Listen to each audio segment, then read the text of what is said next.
आजिखालिनि मोजां मोनलायनाय दिनैनो दं दानो गैया अनलाइन जुग सोरखौ मा फोथायनो नोंजोंनो दसे रायलायगोन आरो दसेनि उनाव आं मोनसे खामानि मावनो होननानै थगायनानै गुबुनजों रायलायगोन सोर मा फात्ता मोनो बिदिनो गोबां मानसिफोरानो थगायो बेनिखायनो हारसिङै थानो हुदा खालाम सोरनिबा लाइफआव हाबैनानै मालायखौ दुखु होनो मा दरखार बेनिखायनो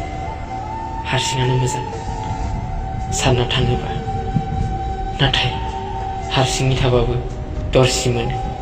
सोरबा आंगो थानायमोनब्ला आरो थाबाबो बिराद साननांगौ बाथ्रा फैयो थाबाबो टेनसन गैयाबाबो टेनसन मा जागोन बे संसाराव